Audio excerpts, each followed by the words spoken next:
Welcome to the Science and Paranormal with Dr. Yana and Dr. Elliot, where science meets the unexpected, where we delve deep into the mysteries that straddle the line between scientific inquiry and paranormal. Get ready for a mind-altering journey as we embark on this phenomenal discovery together on United Public Radio Network 107.7 FM. I always mess that up. Hello. Good evening, ladies and gentlemen. Good evening, Dr. Elliot. Good evening, Morgan. We are live on United Public Radio Network 107.7 FM with Science and Paranormal. We have a fantastic guest today, Morgan Knudsen, who's been involved in the paranormal field for 20 years. Oh, it's so crazy to say 20 years. Oh my God, it's so good. She's been inspired by her great-grandfather, Dr. Alvarado Watson, a pioneering figure in Canadian psychical research. And 2003, she co-founded Entityseeker Paranormal Research and Teachings, developing the Teaching the Living investigative program. Morgan has been featured on various TV shows and channels, including the Discovery Channel, A Haunting, Haunted Hospitals, and Coast to Coast AM. She has presented her work at the Rhine Research Center and the Parapsychological Association. Morgan hosts the podcast, the incredible podcast Supernatural Circumstances, and contributes to Haunted Magazine. She also hosts dinner galas. Hope to be invited in the future, Dr. Elliot and I. Video productions and walking classrooms offering hands-on investigative experiences. Her presentations combine personal paranormal experiences, spiritual insights, and creative elements like fire arts to inspire and captivate audiences. Welcome, Morgan. Thank you guys so much for having me. This is great. You here. Yes, thank you for coming. Your name has popped up many times in my social media feed, and I think it was an article that Brian Baker had written for the Superstitious Times where he interviewed the two of us. So I decided to finally reach out to you, and yeah, it's great to have you on the show. The first thing I want to ask you is about your great-great-grandfather. How did all that transpire? How did you discover that he was involved in the paranormal? And would you say that that is one of the reasons why you ended up getting involved with the paranormal? Oh gosh, yeah, it's a really great question, and I actually didn't know anything about him until like 5 or 6 years into my career, which is crazy. But in typical Canadian fashion, as Elliot, you and I have talked about before, people don't talk about stuff in the same way that they talk about it in the States. So I didn't know about it, and even though AD was a prominent figure in Canadian history. He was a poet. He was an astronomer. He wrote poetry books. He was, heavily inspired, by many great poets. He was a very famous physician. His house is a historical location in Mississauga in Ontario. Or Toronto. Sorry, it's crazy. But I had no idea until we ended up, the family got a hold of some documents, and it turned out that not only were we, related, obviously, but that his work very much mimicked the same direction that my work was going, which was very unique, especially at the time, because at the time it was very much about jump scares and terrifying things that people were seeing, ghost hunting on TV, and that's not what AD did. AD was all about understanding that this work is about consciousness, and that this is actually a really, really positive, positive field to be in. The majority of people have extremely positive and life-changing experiences, and and he was going that direction just as I was. It was just an obvious connection, but it's such an honor to be related to him, because he was he's so significant in the world of parapsychology. That's amazing. Did you ever do any research on, because he was president of the Association for Psychical Research of Canada, did you ever do any research on the organization itself and what happened to that?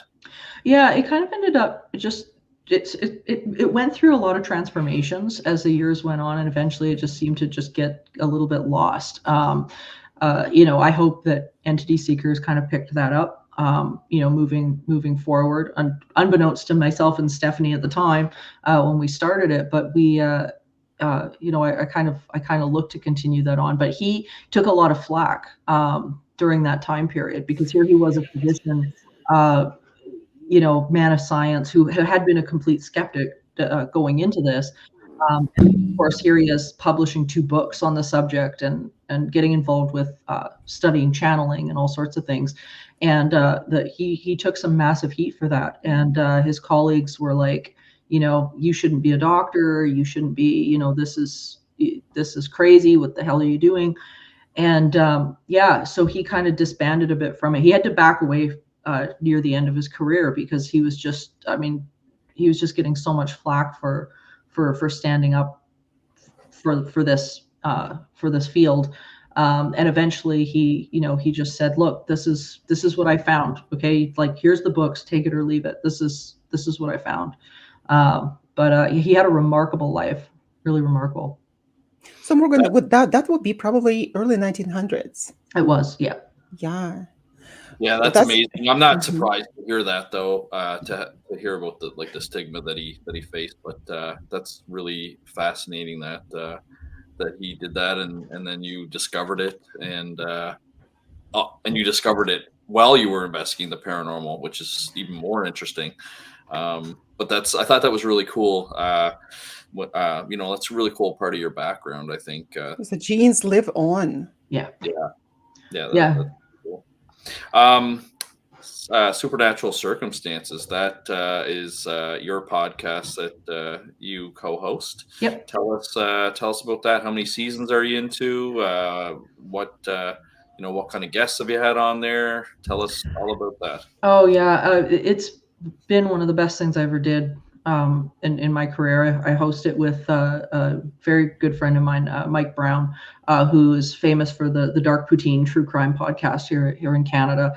And the two of us actually ended up connecting over haunted hospitals. I was on Dark Poutine for an episode, and as soon as the two of us got talking, it was like instantaneously we knew that there was something in the future. There was something that was going to happen, and both of us were so tired of the information, like the true information about parapsychology, just not being discussed. It was all just, as like we were saying before, jump scares and ghost hunting and gimmicky stuff, when you've got all of these incredible minds, the top minds in the world that are studying this, that have like neurologists and scientists, quantum physicists, like parapsychologists, folklorists, professors, all these people, like the top minds in the world that are studying this stuff, and nobody is getting any airtime. The real life, true stuff isn't getting airtime. And I called him up the one day and I said, look, what do you think about doing a talk show podcast and starting to change that? And he said, I love it. Let's see what we can do. And so we launched into the first number of episodes, and we pulled what I think are some of the best people on the planet for this, including, like, we had on Matt Baglio, who was the author of The Right with Anthony Hopkins. He was a journalist that we talked about exorcism. We've had on recently, we're having a series with Dr. Eben Alexander, who's New York Times bestseller of Proof of Heaven. We've got a 3-part episode. The first part's up, second part's up on Monday, and the third part will be up here in the future. So we've got that series coming out. We've had on, Dr. Cal Cooper talking about telephone calls from the dead, Paul Bestall from Monsters and Mysteries in America, or Monsters and Mysteries podcast. I mean, it's just an endless list of these incredible minds coming together to talk about consciousness and why it's related, why it relates to everybody. Why is it important to everybody? Well, how do we impact our reality? How do we you know, how do we look at these cases, which are, some of them are absolutely incredible, some of them are weird, some of them are scary, some of them are inspiring, but how do we look at these cases, break them down, and start to understand what it is that's going on here? And it's accessible to everyone. You know, we both, Mike and I, we're both nerds, and we always want to make this stuff really accessible to everybody that's listening. But it's the best minds in the world coming together to talk about what we think is the most important subject, which is consciousness and you know, the phenomenon that comes from that. So that's what Supernatural Circumstances is. And we just, I don't know, we kind of gave up on seasons. Now we're just doing episodes, so I don't even know where we're at now. but it's hands down one of the best things I've ever done. That's fantastic. So how much time do you dedicate to, because I know you've got your hands in many different things in the paranormal. You do some producing and some research for television shows. And I mean, you're obviously appearing on other podcasts such as Science and the Paranormal.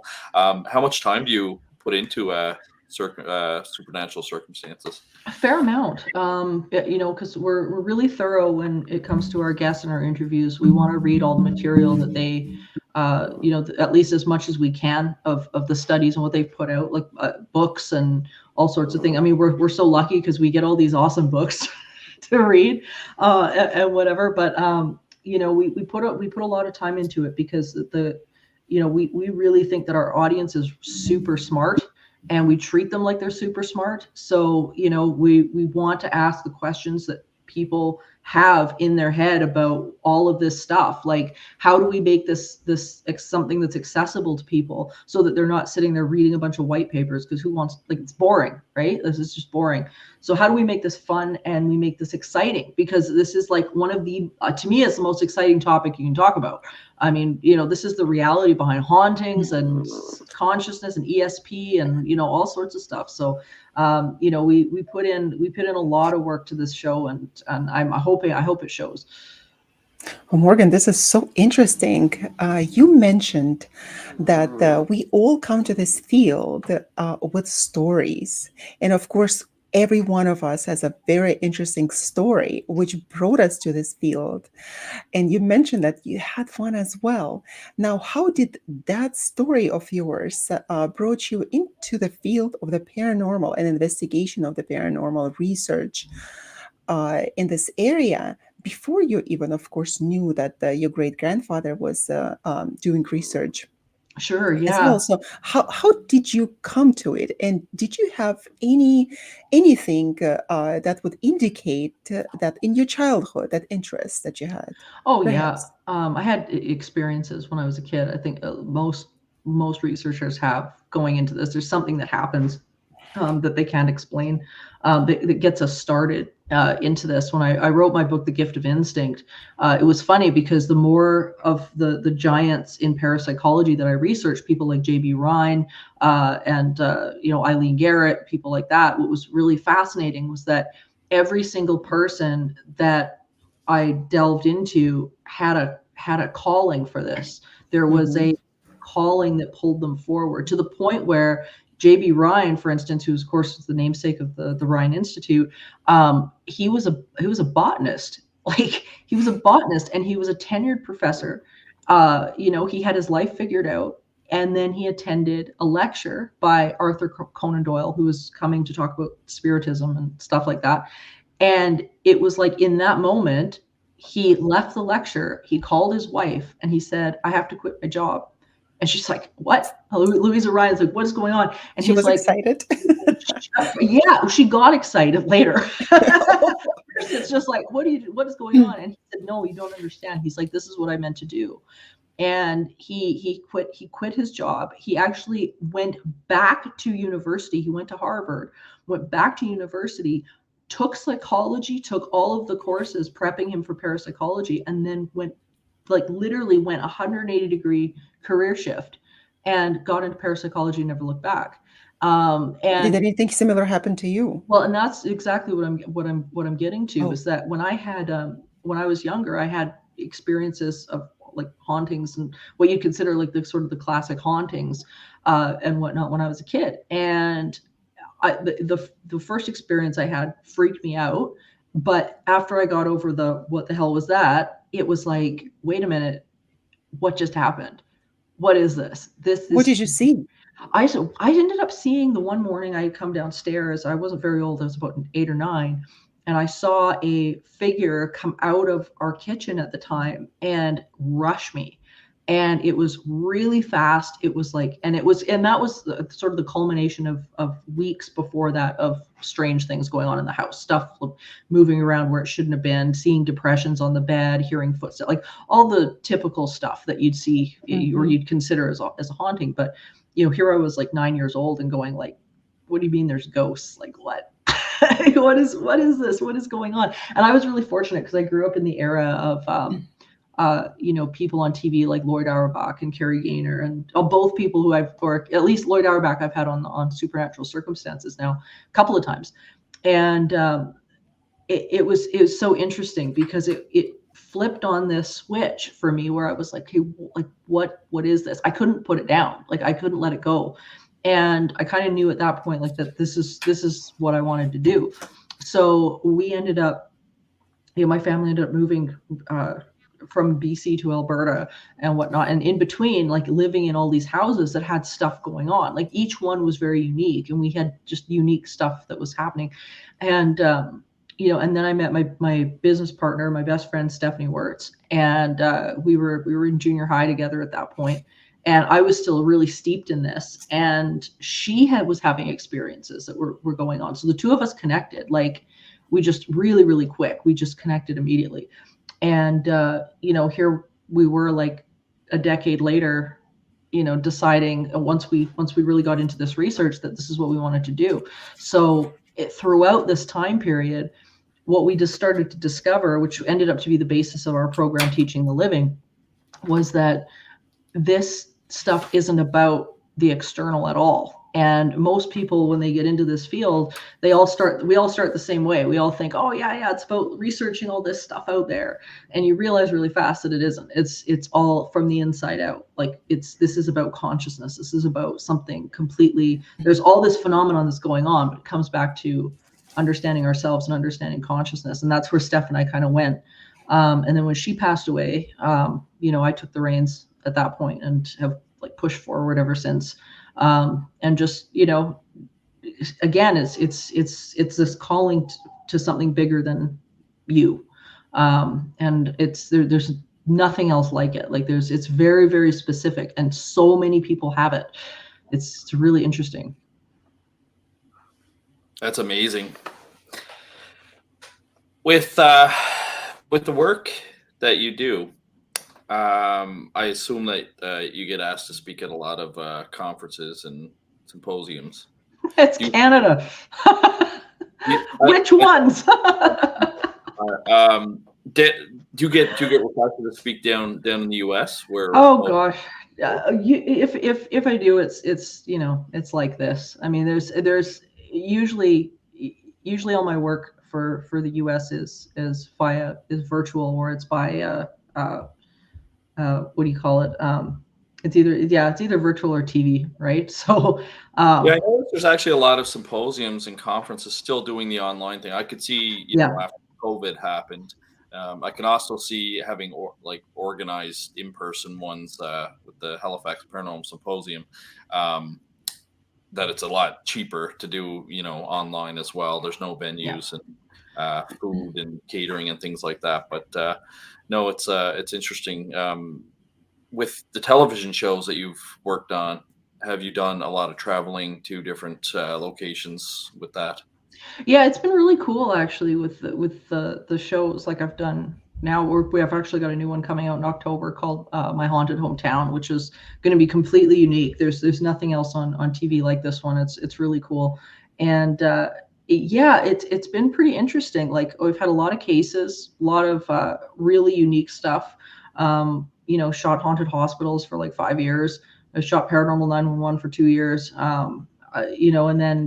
And just seeing those different cases and the people that you end up engaged with is really, really wild. Like especially the medical ones are really interesting because many of the people there, like my great-great-grandfather, there's a stigma there, right? So when they come forward, it's a big deal. You know, a lot of these people are really, really afraid of what's going to happen once they come forward. And well, now what, right? Like now this is going to be all over the US and Canada. Like, so I think like every time I do a show, I keep that in mind no matter what I'm doing. Like this is an opportunity to start to break down some of those stigmas and to at least put in front of the audience some factual information that they can then go research, and it can be backed up. It's not my belief or my opinion. It's just like this can be backed up, you know, through studies and through like the Society of Psychical Research or, you know, things like that. You know, even, I mean, I can't control what the other, you know, like experts, you know, say on the show or anything, but that's what I try to do. So every time I get an opportunity with one of these shows, that's kind of my objective. Like whether it's like looking at a location, I just got done filming a sort of a documentary recently here. You know, it's just trying to put that out in front of people in a way that's just, you know, that's truthful and has some integrity behind it. I love it. Yeah, that's amazing. I know I kind of faced a similar situation when I was writing my 2 law enforcement paranormal books.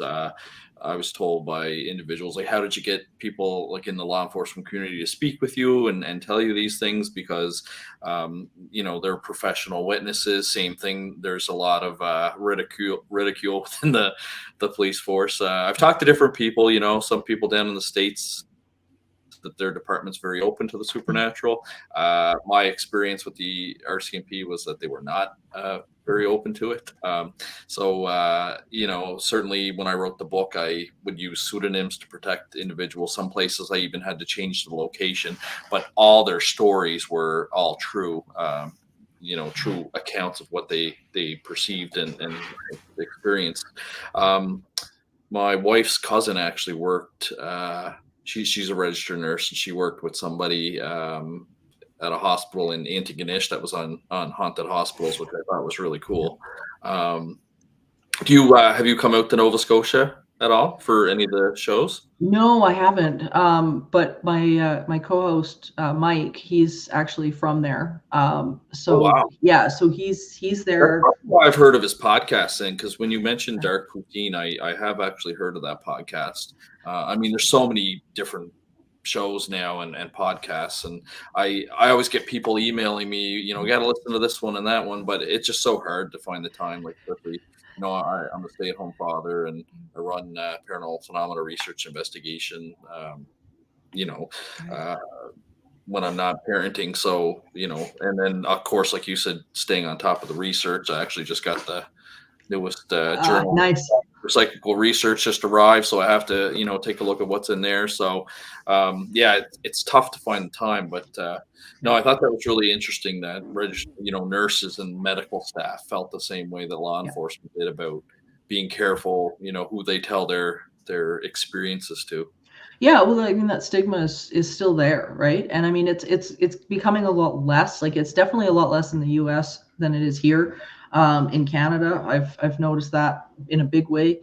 You know, you talk to a lot of the people in the States, and it's a lot more open about this. Like, you know, there's elements of you know, paranormal and stuff like that. You know, even within you know, law enforcement and stuff like that now, it's being taken a bit more seriously.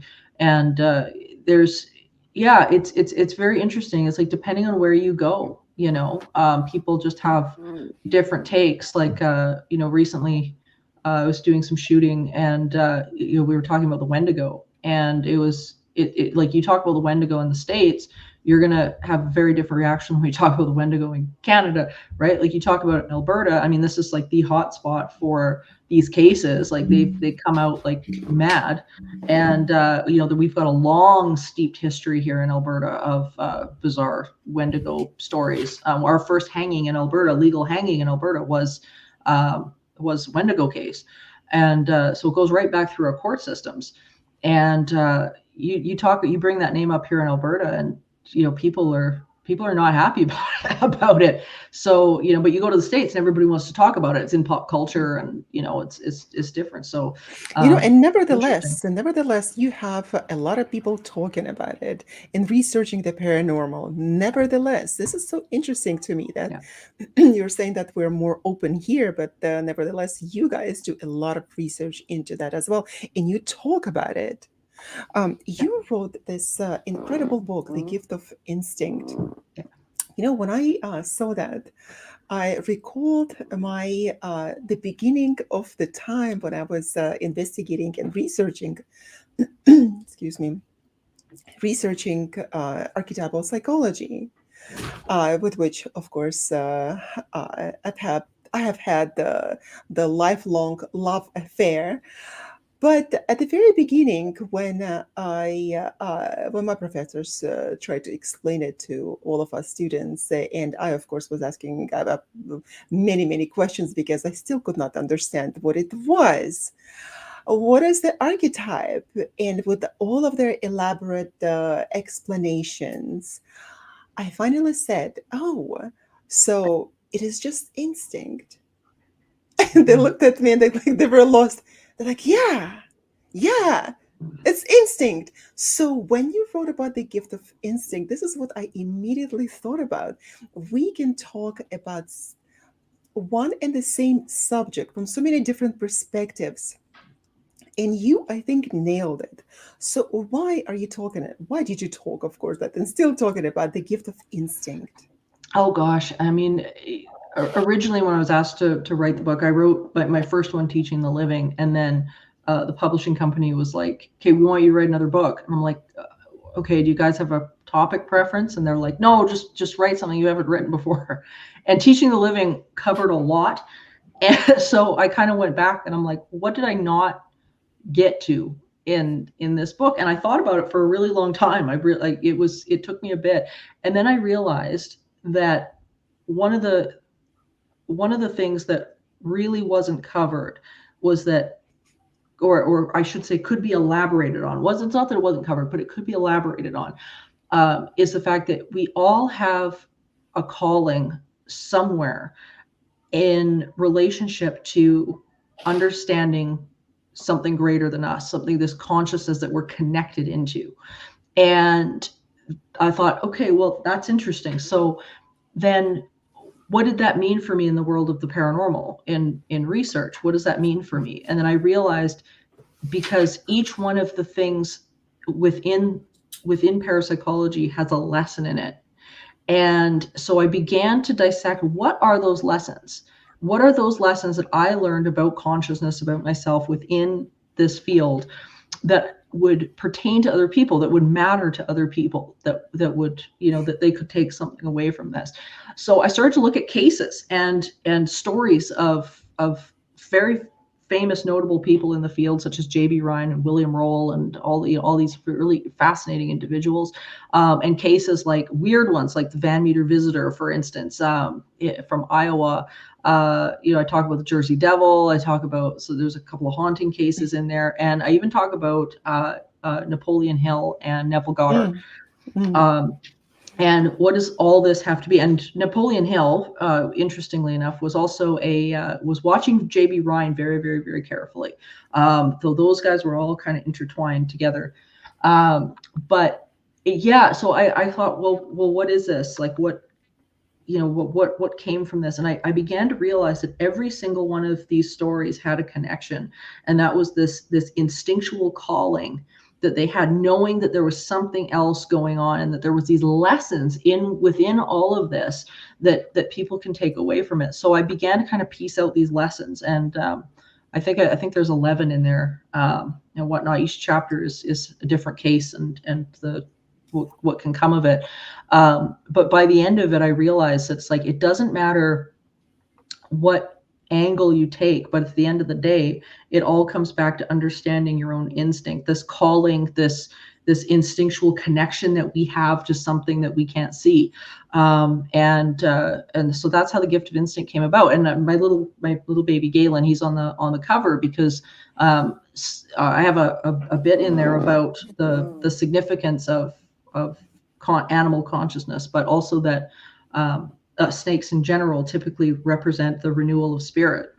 And so that was significant as well. So it was really interesting very, very interesting to write it. And I got to interview some incredible people like Lizette Coley, who's the president of the Parapsychology Foundation, and who's a dear friend of mine, and all sorts of just absolutely phenomenal minds throughout this. But no matter who you're talking to, no matter what age it is, and no matter what age the story is, you can pull things and you can see you'll find something to connect with. It's really cool. These are timeless lessons, absolutely timeless. And when you think about it, about exactly the timeless lessons, and you mentioned Napoleon Hill, and when I first read his book and saw the way that he looked, and of course that every time that I read a book, I read a biography, because I want to know what are the sources, where did the person come from, why he wrote a certain book. And he looked very much professional and nicely put together, sane person, normal person, so to say, right? And then I discovered that he himself, just like many other scientists and writers who came to discovery of something that we know now, right, and use on a daily basis, they all had this intuitive insight into something. Like Mendeleev, for example, he saw Russian, by the way, Mendeleev, the periodic table in chemistry that we still use, and this is so interesting that he saw that in his dream. So did Napoleon Hill. He was very much into his intuitive side, and he was essentially consulting with his higher self, personified his higher self, which was helping him write the book. So if we looked at all those people, like you mentioned, I want to have all of those professionals, people who actually do research in the parapsychology, in the paranormal, and I want to bring those people and their opinions and their research into public, right? For people to know about it. And that's what exactly everyone has been doing. And it is so interesting to me that despite this large number of all of these people that we know, the scientists, the writers, and everyone who does research into it and published and books or papers about it in different journals, it is amazing to me that there is still a lot of skepticism going on, and people are not shy of opening the mouth and saying negative things about it, which is okay. But I think that we need to observe more and read autobiographies in order to know where people come from, because so many things that we use on an everyday basis, they all came from the inspiration at some point in time in the past, and we would not have known about it until we read the biographies. So you're writing on instinct and the gift. Essentially, it's a gift. It's not just the instinct. You say it's a gift. Why is it a gift, Morgan? Oh yeah, absolutely. I think I talk in the book a lot about the idea of fear and what fear can mean to us. So this is a really good example of exactly what I'm talking about, where I talk about in the book that there's really fear can be divided into two parts. One being the fear that we have based on the stories we tell ourselves, which are, things like irrational fears of spiders, or, something like that, where you've got a story in your head about whatever something is, and you're responding to your small self, the thinking mind, rather than something greater. And then you have something else, which is that gift of instinct, and that can come in a number of different ways. One of the ways is the gift of fear. How we read about this in news articles and things like that all the time. And Mike, my co-host, he sees it all the time because, of course, he hosts true crime show as well. How many people that say, I knew something was off about this person before I came into before I let him in the house. Mm-hmm. I knew not to walk into that parking lot, but I told myself I was being stupid. you know, I thought this person was a little off, and I ignored it because I didn't want to be mean. You know, and we hear it all the time too in situations where, you know, there's, you know, a haunting maybe or something like that that's not too friendly. People move into a house and they're like, I knew something wasn't right in the house, but I thought I was just being ridiculous. And we're the only species in the world that actually pushes down our instinct. You know, whether it be an instinct in regards to fear or an instinct in regards to, hey, wait a minute, like I need to follow that idea. Like, what is this idea that I can't let go of? You know, is that a lot of this stuff is very much inspired, and I firmly believe it's inspired from something bigger than us. You know, I think we're hardwired to have this level of psi, this level of intuition. There's guidance there, and whatever, and that in and of itself is a gift that we can hone, and not everybody hones it. So that's another area. Like, you can choose to have it, or you can and pay attention to it, or not. You can you know, push that gift down until you're you know, until you're not listening anymore. But it is there, and you're saying that everyone has it. Everyone has it. And just in the same way that, you know, people say, you know, well, I couldn't possibly, you know, be a medium, or I couldn't possibly do remote viewing. No, you can't.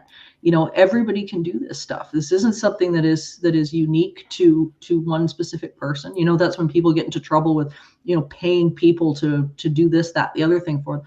No, any true teacher will empower you to learn. And well, the thing is that when people say to themselves that I can't, they are right. And when they say that absolutely they can, and they're also right. Yes. You know. Yeah, that's so true. The belief plays a big factor in it. Everything. And, I've talked about it on this show before with my intuition. So as a police officer, I would always listen to my intuition, and it led me on some wild cases. I talk about this one time I pulled a guy over just for like a mundane traffic stop, but there was something in my gut telling me that, you know, something else is wrong. And sure enough, the guy had 50 stolen IDs in the back of his trunk. It was turned into a major fraud investigation. It was contacted people all over, you know, Alberta, Saskatchewan, British Columbia. And I told Dr. Yana, when I would come home, I would not listen to my intuition, and things would go wrong every time. Like, whether it was, don't take this way, you know, like I got a bad feeling about taking this way, or I should probably move this or it's going to get broken. I would always ignore that. And sure enough, I was suffering consequences. And when I started to say, you know, why do I listen to my intuition at work, but I don't listen to it at home? I'm going to start listening to it. And I started doing that, and things have gotten a lot smoother for me. So I totally believe in what you're saying there. Yeah, this is incredible. Oh yeah, go ahead. Sorry. We are also interested and we want to talk to you. This is an incredible conversation. I think that if we were just sitting in one room, you know, had the dinner together, we'd be just chatting for hours and hours. So this is so interesting. Well, meanwhile, we are live on the United Public Radio Network, 107.7 FM. And you are with Science and the Paranormal with Dr. Elliot and Dr. Yana. And today we're discussing the gift of instinct with Morgan Knudsen. Yeah, it's such a fascinating topic because many people don't relate it to anything to do with, you know, the paranormal or anything like that. But the paranormal is such it's sort of an overused word. Like at the end of the day, this is the study of and the understanding that we are connected to something. And then when you can nurture that and you can, you know, be more present, you know, use techniques like mindfulness. Like, this isn't something you have to be, you know, some, you know, telepathic, you know, tried, tested and true medium or anything like that to understand or get in touch with. This is something that every single person can get in touch with just by finding the present moment, you know, just by beginning to find the now, beginning to listen, like exactly what you said, Elliot, this listening to your instinct, you know, that those gut feelings, that intuition, like, you know, what is that? I began to realize early on that I had a bit of claircognizance where I was able to predict things that were coming down the pipe, usually things that weren't that great. But it saved a couple of lives. Like I had a friend who, and I talk about this at the beginning of the book. I had a friend who had broken up with her ex, and everything, like, he was really upset and everything, but it seemed to be okay. And I had an overwhelming feeling that and I told her this early. I said, I think this guy's going to try to kill you. And she thought I was crazy. She's just like, what do you mean? No, it's fine. He's just an idiot. And whatever. And I said, I don't think so, man. I think there's something that's gonna go on here. And it got to the point as time went on that I called her and I said, look, I said, for the next 2 weeks, I said, go stay with your parents. So just go stay with them. And she said, I'm not gonna go stay with them. Like, I got shit to do. I'm not gonna do that.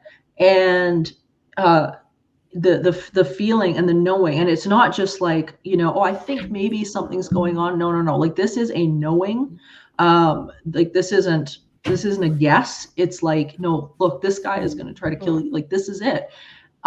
So I ended up sending her an email the one day, and I said, I'm hoping that this is not going to be the last message that I send you, but it's the last message I'm going to address to you about this. I just laid it flat with her. I said, I think this guy's gonna try to kill you. Like, there's no question in my mind that this is gonna happen. Anyway, she ignored me. And it was within a very short time period later that this guy showed up at her door with a duffel bag and a shotgun.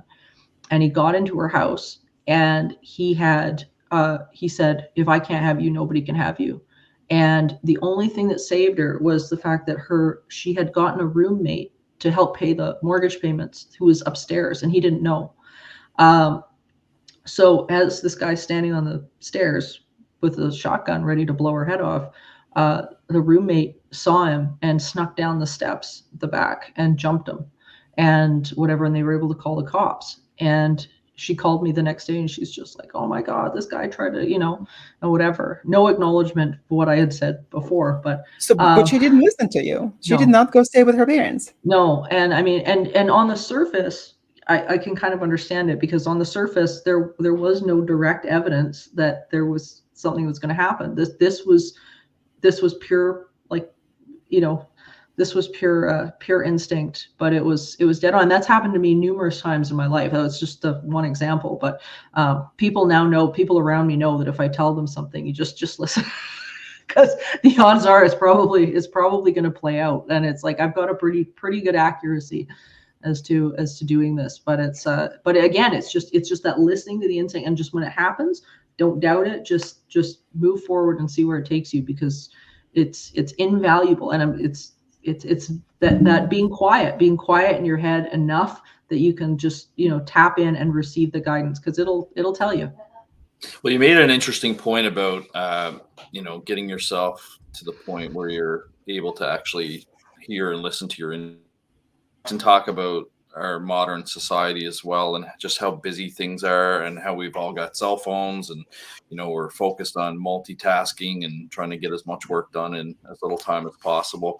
And I think that really affects our psi abilities as well, because we're not able to actually focus. And then it's also interesting that you said for the most part, when you get your precognition, or even with premonitions or precognition, it does always seem to be something negative. I don't know if the negativity comes through a lot stronger. There have been some cases, I just talked about this with my class that I was teaching in parapsychology with Dr. Darrell Walsh.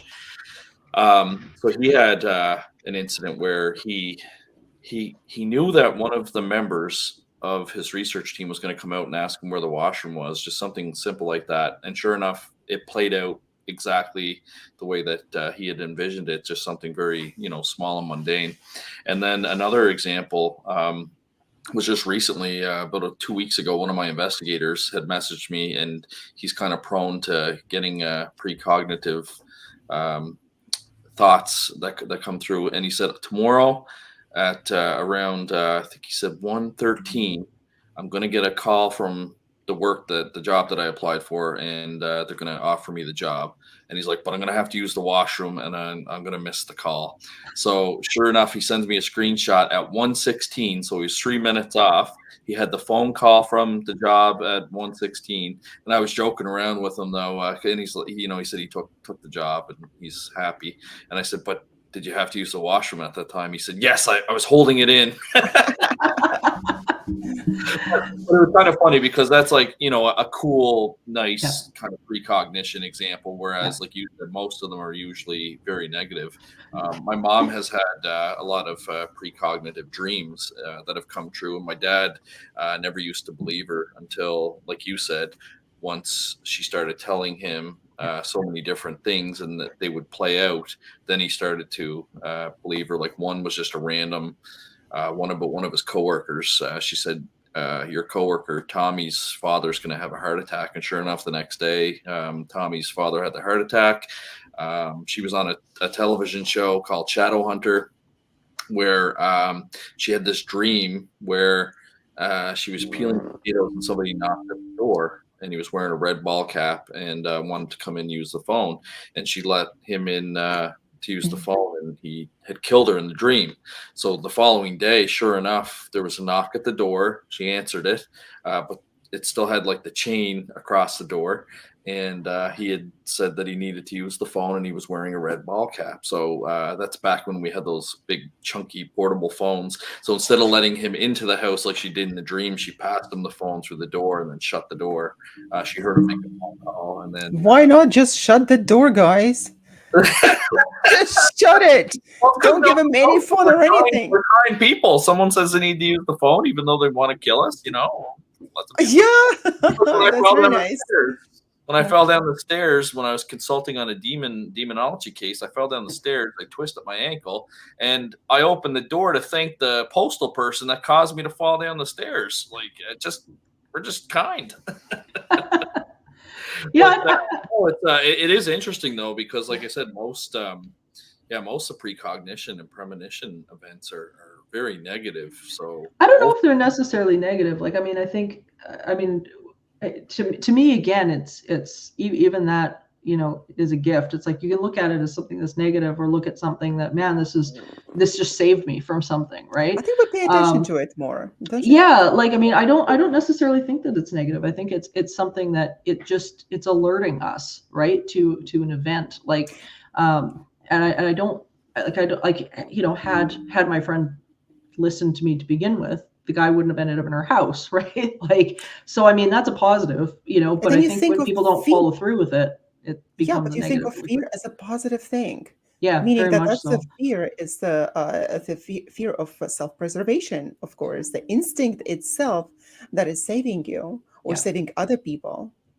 Yeah, and it's the same thing. I talk about with clients. I've talked about this on my shows like umpteenth times. Is that even when you're dealing with negative entities and things like that, they're a gift. These things are a gift because they are just mimicking back to you where you need to heal. And it's like everything in the universe that is presenting itself to us is presenting itself for a reason. There's nothing in our life that is an accident. This is, that's the amazing thing about the fact that, as conscious beings, we get to create and perceive our universe.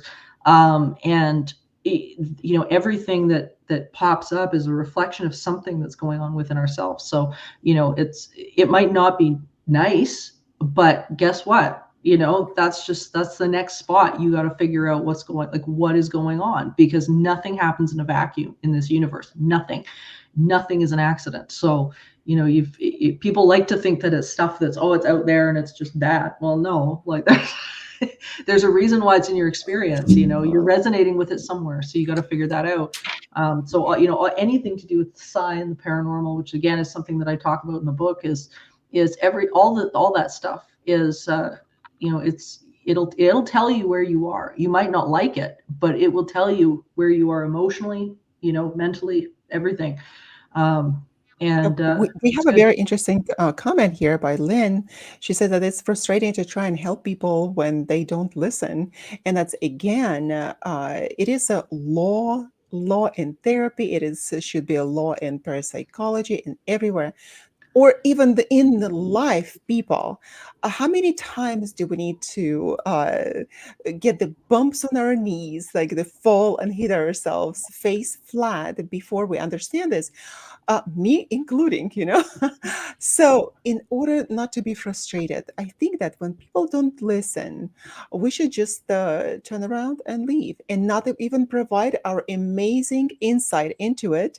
Absolutely not, because people, well, first, they don't appreciate it. And second, they have to have those lessons.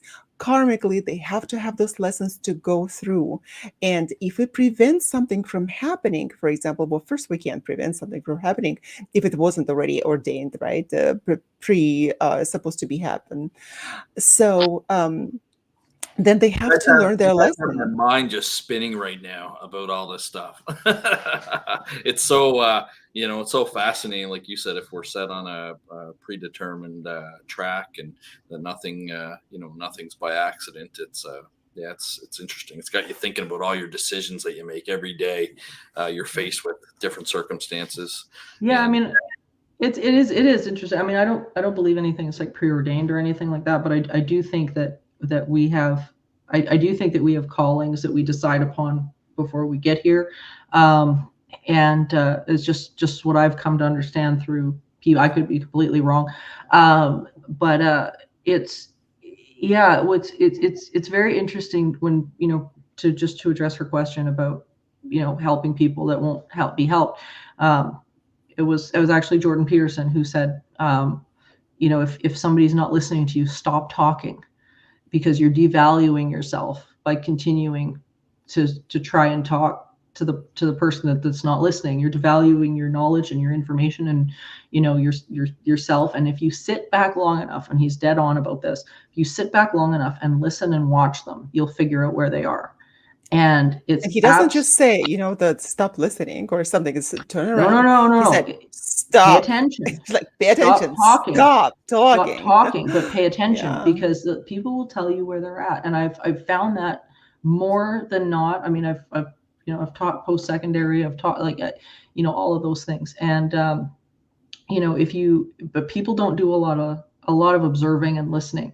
And people tend to get stuck in their story. And I write about this in The Gift of Instinct as well, is that people will write a story. And I talk about the Slender Man case in my book, The Gift of Instinct, and how these two girls got up and went out and were trying to murder their friend, and whatever, all because they had written a story about this Slender Man, right? And then the one girl roped the other girl into going and committing murder. And here you have an instance where you had two people believing in this story to the point where they had gone out, no basis for it, just whatever they were telling themselves in their head. I mean, it's a really extreme example, but there's a lesson in that, right? It's like, how many of these stories are we telling ourselves on a daily basis that we're believing, that we're then going and acting on, that just simply aren't real? Like, we believe ourselves, which is a good thing and a bad thing. We believe that if we sit down in a chair, the chair is going to hold us up. We tend to believe our experience, but at the same time, that doesn't necessarily mean that that's correct. So I think when, if people are stuck in their story to that degree, and they're just, you can talk yourself till you're blue in the face, but unless somebody has hit rock bottom, I can't do this anymore, I can't look at myself one more day in the mirror without doing something different, unless you're there, you're not going to see any progress. If somebody's just come and you're ordering somebody to do something and change, that change isn't going to last very long. Any psychologist will tell you that. But if you've got people that are just not listening, don't keep devaluing yourself and keep talking. It's not worth it. I can actually picture Jordan Peterson saying that, so I can hear him in my head. Yeah. People can watch it on YouTube. It's actually it's a great lecture. He's fantastic. Yeah. In fact, he many years ago, when I discovered him, oh my God, he saved me. He saved my life by just one comment, and I could not believe it. It's like people can go to therapy for so long, and I never had a therapist, but he has been was my therapist for so many years, just like through his lectures, and he is so fantastic, just helping people through his lectures and books. Yeah, like we need needing people in the society that are able to turn around and I think stop the sometimes the coddling of what people want to hear. And there's a lot of therapists out there that firmly believe that it's just you gotta kind of like eke around people's feelings, and I mean, and that's one thing as a researcher that I just could never do. And it was one of the things I became really known for in my talks, and every time if I do expos or whatever I'm doing, is that people might not like me, but they know exactly who I am and where I stand on something. Not all, even when I was taking clients and things like that, when I was doing more investigation stuff and sort of less the education side, some people would want the magic rainbow fix of come wave a wand in my house and fix it. People. Yeah, and fix it. And it's just not how this works. This starts with the living. It doesn't start with what's out there. It starts with the living. So it was one of those things where I would just straight up tell them, like, look, here's what's going on, and it's like, if I think there's some delusion going on or something, I'll tell you what it is. You might not like it by the time I'm finished, but you'll know exactly where I stand on it. So I've always kind of prided myself on that, and I do on supernatural circumstances too. If there's something that I'm disagreeing with, or whatever, you might not agree with me, but then that's fine, because everybody's got the right to do that. But I definitely won't be the one keeping my mouth shut on the issue. Absolutely love it. Yeah, because with my clients as well, when people come, and a lot of the times, of course, people are looking for help, and but a lot of them are seeking, like you said, the magic pill, right? The magic wand. And then when I realize that they don't want to do the work, and I tell them that, there's not going to be patting on the head and babysitting your feelings, okay, that you're going to have to do the work. And with me, you do the work. There's not going to be just sitting and chatting and me babysitting your feelings. And they were like, oh, I said, well, if you're ready, then we can start, because without it, there's no moving forward in anything. Well, and people get stuck, like I think in the paranormal field specifically, but also in the field of psychology and therapy, like what you were saying. I mean, and they're all tied in together. I think that's one thing that people need to know as well, is that, like, parapsychology is, clinical parapsychology is exactly what we're talking about right now. And this journey is not for the faint of heart. You have to do some hard looking at yourself. And there's a lot of people that would just rather keep this at the surface level and say, you know what, I'm just happy watching, Zach Baggins on Ghost Adventures, and that's where it stops for me. But when you go further into parapsychology, you cannot not end up looking at you. And that's the thing with this field, is that you end up, going to look for, the ghost in the closet, and you open the closet door, and then what's staring back at you is yourself.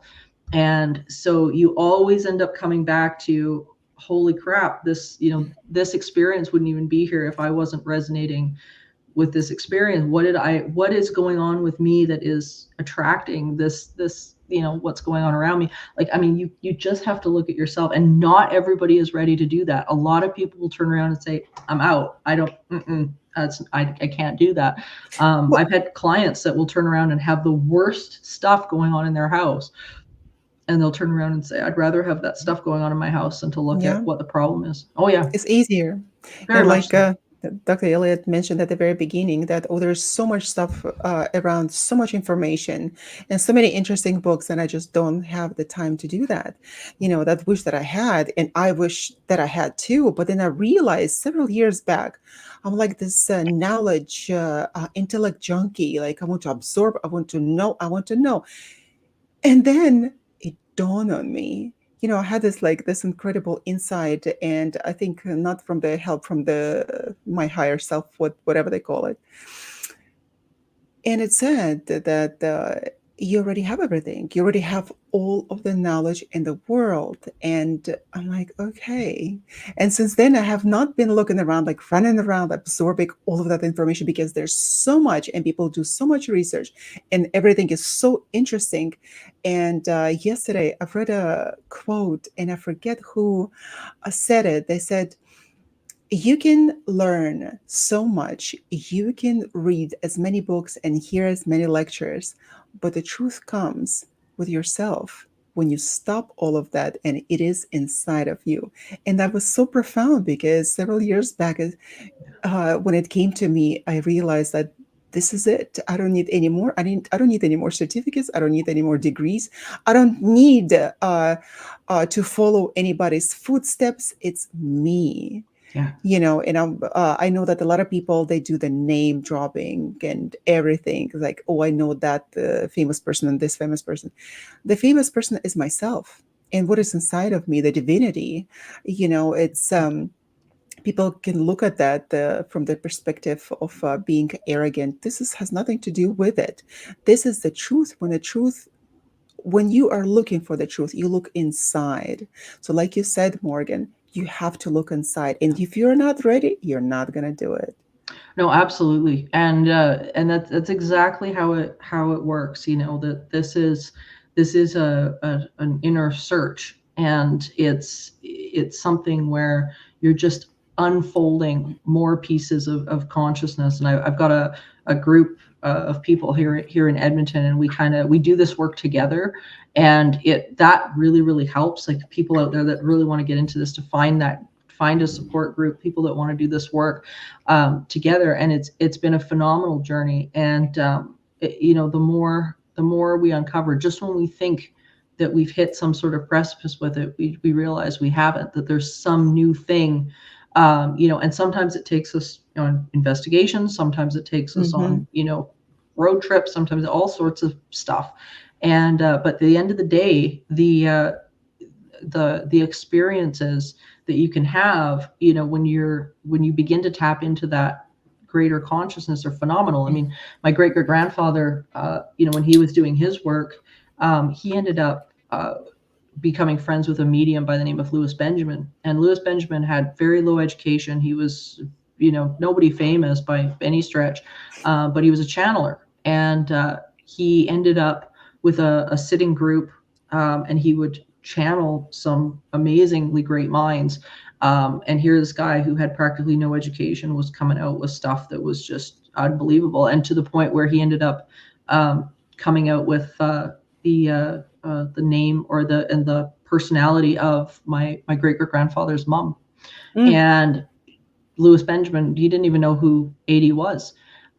So it began to change AD's perception. And the more he became open, and openness is the big part of this field, the more he became open to these experiences and to his own vulnerability, the more stuff began to show up for him. And through these sittings, through what he was being told, what he was experiencing during these sessions, and he was like, oh man, this is the real thing. And it wasn't that he was, they're sitting there table tipping and, doing all this kind of a thing. It was a full on experience, which ended up to be his two books. They were the transcripts of the sittings, and the information in these books, the 20th Plane and then Birth Through Death, is invaluable information. And at that point in time, nobody had ever heard of this stuff. Nobody had heard about, the idea that if you,